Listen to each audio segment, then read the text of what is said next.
from where we can see and the ones we cannot even see. Thank you so much for the team, for the show, for those guests here today, and people at home watching. It's all in Jesus' name we pray. We give the show back to you in Jesus' name again. Amen.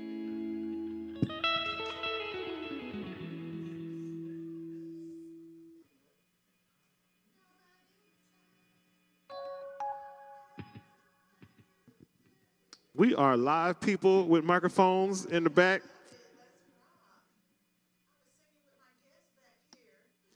Oh, loud.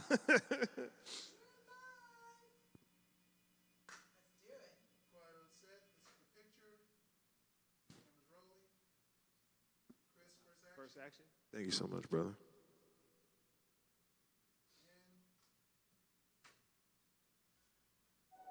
All right, y'all, let's do this. Come on, get about your seat and give me some energy, because it's time to start the Sisaundra show.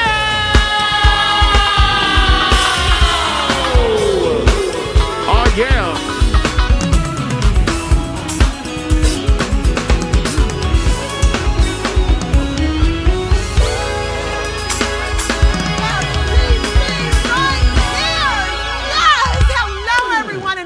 To another fabulous Thursday on the Sisaundra Show. As we inch closer to the weekend, we're here to brighten your day with uplifting stories and inspiring conversations. Today we have a special treat in store as we dive into a theme that resonates deeply with many of us. Resilience in the face of adversity. On today's show, we'll explore the power of resilience and how it shapes our lives in remarkable ways. From overcoming personal struggles to bouncing back from life's curveballs, our guests will share their stories of triumph and perseverance. But before we dive into it, y'all make some noise for my band. We share the band, y'all. It's for the culture, our band. Hey! On drums, we have Mr. Jonathan Parks. On guitar, Mr. Luke Darabont. Our music director, Mr. Christopher Baptiste. Right here, guys. Yes, Men in Black. How y'all doing? Doing Come good. On. How you doing? Yes, I'm fantastic. You know what day it is? It's Friday Junior. It's Friday Junior. Y'all remember? Yeah. It's Friday Junior. I love it. I love it. Well, listen, our guest journey embodies resilience, faith, and the transformative power of artistic expression.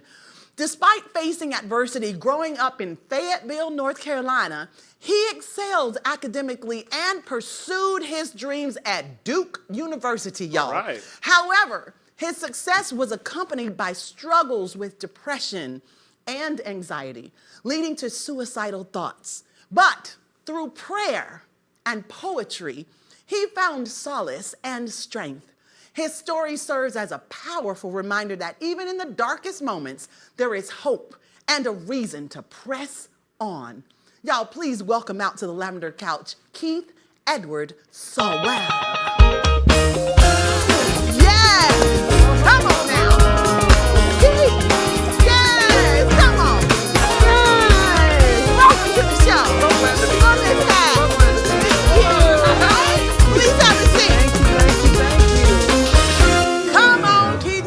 From Duke University. From the Duke, yes. The yes, Duke. Ma'am. Yes, wow, ma'am. That's amazing. That's a huge accomplishment all within itself. And with all of that success academically, you still found yourself in a very interesting space. Yes, most definitely. So can you please describe the specific events or triggers in 2019 that contributed to your first experience with depression and anxiety? So back in 2018, I got to live out one of my dreams of being on CBS Survivor. Get out! Yes. You are adventurous. I always told people growing up, I'm gonna go on there one day, and they're like, "You don't camp, you don't like outside, like how's that gonna work?" But by the grace of God, it was able to happen, and it wasn't until. Because it wasn't the experience itself. Actually, after the experience, I had my best year academic year at Duke. I had straight A's. At Duke University, straight A's, y'all. Come on. Hey, that is not easy. Not easy. Wow. It was after the airing of the experience that a lot of shame, guilt, and such came with, people dying in the family at that time, with the tough classes and such, and hearing all that, I would feel heavier. And I was like, what is this? I don't know what's happening. And I was afraid to call it out. It was, as you kind of said, it was depression and anxiety. And so I definitely believe that course of actions is what led to the onset. That's so interesting that you're like living your best life, living the dream that so many people would love to have, and yet you find yourself going through anxiety and depression. How did your experience on CBS Survivor season 38 impact your mental health, both during filming and after? We talked about, you know, just going on there, and then afterwards you're feeling this kind of down feeling. Give us a little bit more. Elaborate. So growing up, my grandma kind of instilled me in faith and going to church and being a worship leader and such. So it wasn't necessarily even during the experience. I was always calling on God all throughout that. There's one moment that I'm literally just doing it repeat. Literally calling. Come on, God. Come on, God. Yes. And so it wasn't even, I was able to push through all of that. And you surprise yourself in those moments when you don't have anything, just how far you can go. Wow. And I did learn a lot about myself on the show. It was the airing of it, and, you know, people can take your experience and receive it in different ways. It was losing close friends at the time. It was left and right. Just so and it was that culmination of everything, and me not feeling so much shame of even talking about it. You know, I feel like a lot of our problems stem from us hiding it, because if we hide it, it's not real. Right, because people look at it as a weakness when it's the opposite of that. Exactly. When you can share how you truly feel, I think you help other people. It shows them that they're not alone, and it also opens you up to finding avenues to get to the right place. Don't you think so? 1000%. Now, you also said that you was a worship leader. So does that mean you sang? Yeah. You better stop it! Yes. Look. Yep, at my home church. I've been a worship leader since the age of, I want to say, 19 or 20. Are you serious? Oh, my goodness. So you know you're going to have to sing a little bit for me after we finish doing all this. Oh, Lord. Think about a little song you're going to sing. Okay. So come on, would you please pinpoint the specific emotions or thoughts you were experiencing leading up to the onset of the suicidal thoughts in 2019? You know, you never, at least with my experience, I can never recall the day of the onset, but I can recall the day of the first breakthrough. And throughout that process, it was just feeling heavier. It was going to sleep later. It was missing classes. It was thinking, okay, maybe if I get more sleep, it'll go away. Wow. And then when that doesn't work, okay, maybe it's just I need to pray more and pray harder. Yes. And then when that didn't work, it was just like, what is happening? Yeah. And it wasn't until that would go on for months at a time. And there was one day I still remember going. This was during finals week, and you know everything's hectic with finals coming into play. And I was going with friends to study, and I was on a bridge, and I felt a calling. It was like, call this person, one of my close friends, and I was okay. I'll try to give them a call. If they don't answer, I'm gonna leave it alone. They answer, and I broke down. I broke down instantly. Next day, they sat with me, and it really helps so much being able to vocalize and to feel no shame. And I can say in that instance, that was the first breakthrough moment for me, is being able to vocalize that and feeling no shame. Well, thank God your friend answered the phone. For real. My goodness. My goodness. So did the pressure to break generational curses and accomplish big dreams affect your mental well-being? You sound like a very high achiever. It's so... Growing up, I had so many dreams and aspirations and such, right? And my parents... And you achieved almost all of them before 20. My goodness. Okay.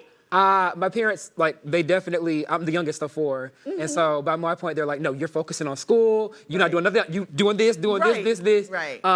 And having all those dreams and such, I could always say I always could visualize and see the manifestation of it that God would give me, right? Wow. But it was during, I can say it was during that depression, it got to a moment where I genuinely couldn't see anything. I couldn't see the next day. It was just black.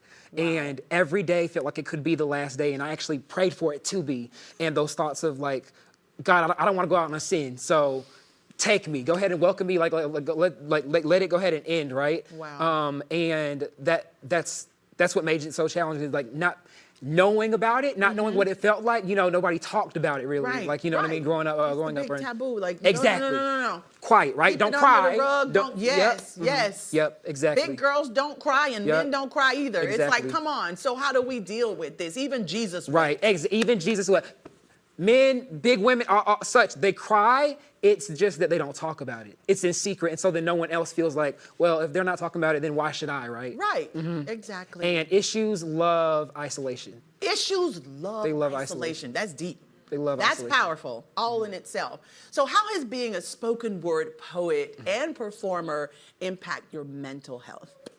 So I started Positively. Yes. I started poetry my senior year in high school. I was never really even involved with poetry before then, but some underclassmen started a club at my high school, and I always did speech and debate growing through middle school, and I was like, let's just try this out. And it started out as a hobby, and it became a rock. It became so much more like a life-saving passion because it was with talking to that friend, it was with prayer, and with writing a poem that breakthrough happened over me. That's the one time in my life I can say that I heard the chain break. And so it's been a rock for me. Poetry has been a spoken word. It's all been such a rock.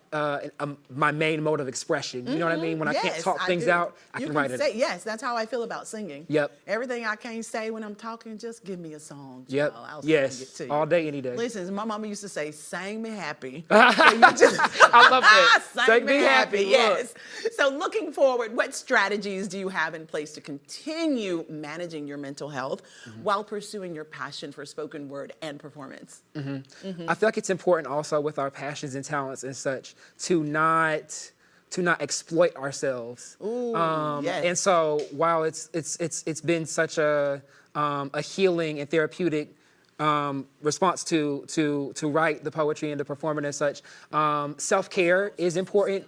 And that means writing poems for me that don't necessarily have to be shared. Correct. That means I love that. That means talking to people when things get hard. Yes. My family loves to say, like, you don't gotta struggle by yourself. You don't gotta always figure it out all on your own, right? Right. Don't. And that can be a challenge in itself. Being a driven person, I got to do this, got to do that, got to do this. Yes. We don't always got to carry the weight on ourselves. So That's right. Do you keep telling yourself that? I do. I try to. You have to. Yep. I do the same thing. You don't have to do it all. You don't gotta do it all. You got help. Yep. Delegate. Do this. I love 1000%. it. It's been such a pleasure sitting here speaking with you. We wish you continued success, and we hope to see you back again soon. And you're going to perform for us later, right? I am. I have a gift for you. You got a gift too? I do have a gift for you. I love it. So with the poetry, I've been able to start my brand with the book, phone wallets, and shirts as well. Yay, I love it. Y'all check this shirt out. We'll be right back. We're going to take a short break. We'll be right back. Mr. Keith, go well. It's in the house.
Sisaundra Show. Our next guest story is both inspiring and deeply personal, rooted in tragedy yet blossoming into profound purpose.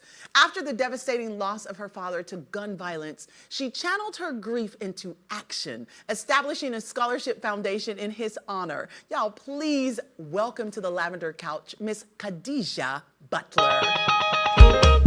Yes! Khadijah, Khadijah, Khadijah. Hey, beautiful. Oh,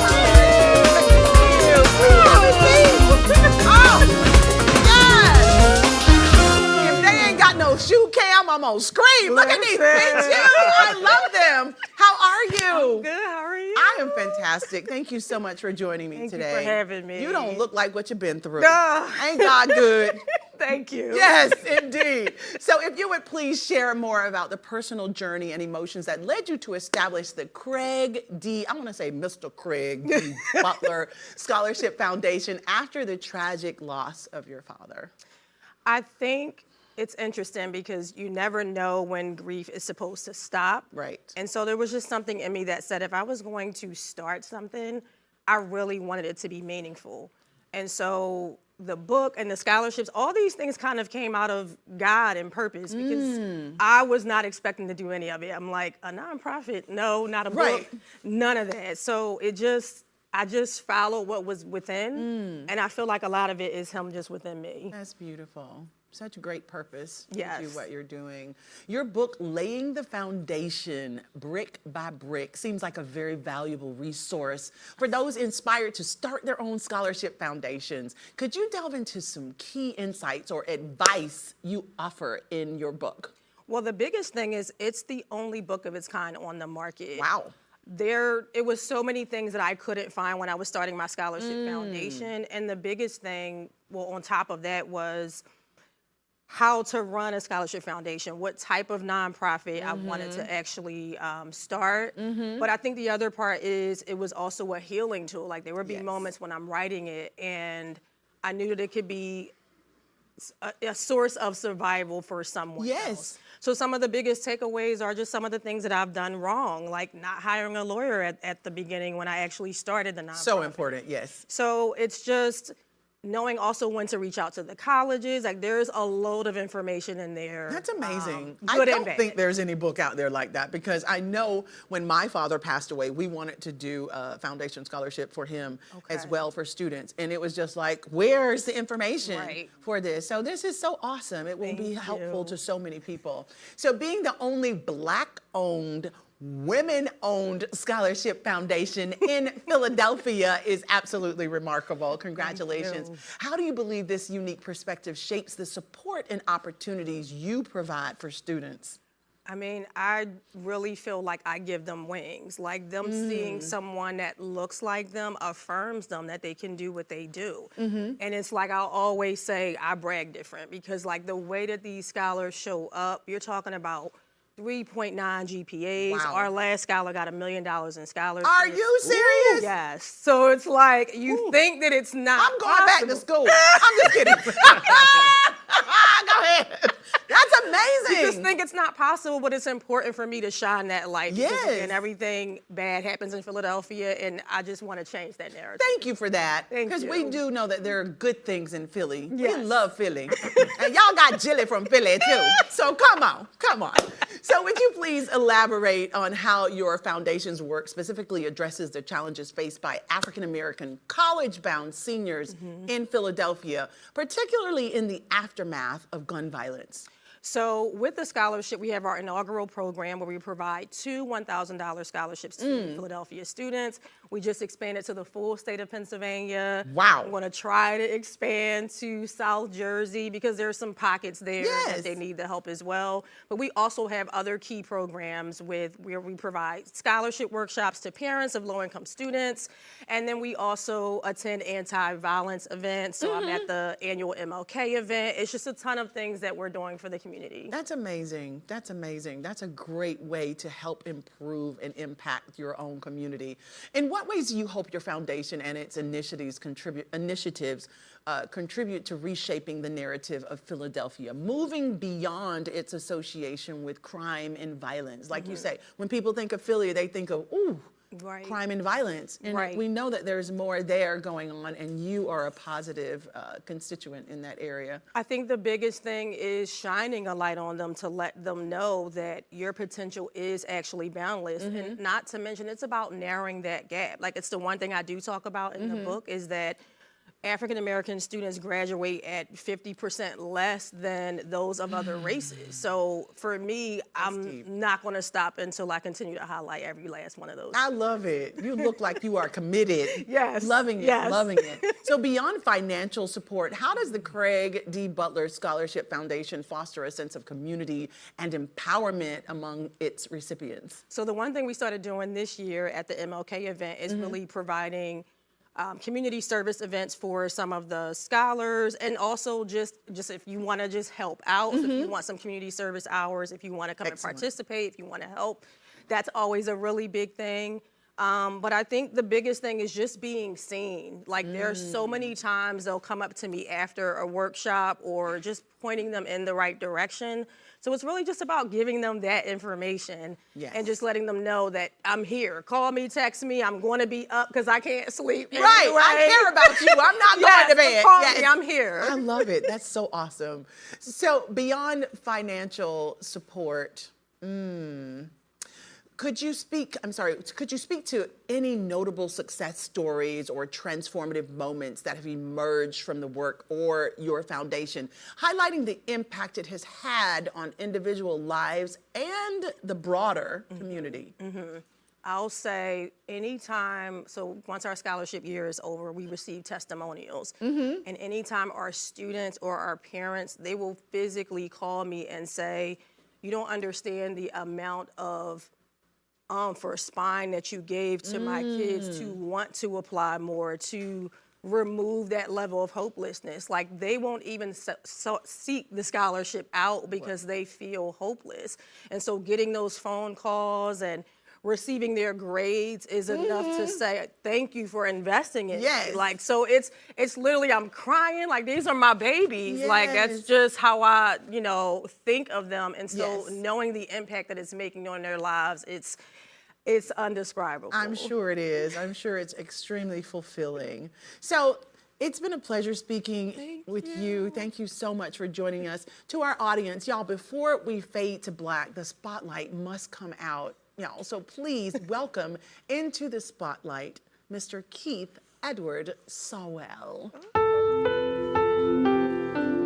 All right, y'all, wherever you are, I want you to stomp, clap, snap when something in this poem resonates with you, for I believe these are healing hands. We grow up thinking to succeed, we must engineer doctoring lawyers, judge a life by how many degrees its harvest yields, christen careers as the cash crop, and prune passion that fruits musician, acting, authors. An aggravated culture, any agriculture that doesn't stem from STEM is stemmed at the root, for it is seen as extracurricular. See, curriculum says your why is important, for no matter how, who does what, or where they do it, when all else fails, it is your why that will keep you going. Mine was always to help people. So when my grandma prophesied that these were healing hands, our inclination was medicine. Now, I got people asking me about why I'm not a doctor yet, like doctor ain't more than a title or a noun, it's a verb, an action, one that I've already opened a practice in. No insurance required, got people inquiring about when these gap years will be over. I say they never started, told me to hit the book, so I wrote one. Call it telemedicine. I tell medicine and it pencils in penicillin and welds wounds unseen. This pen be sharper than any scalpel could ever match. Found my residency in open mics. We perform open heart surgery and discharge the same day. In the morning, may this paint be the first aid by the bedside in a premature night. May it be the first aid applied. These hands be the AED to yesterday's DOA. They write eulogies into testimonies and call them poetry. I speak as the first patient.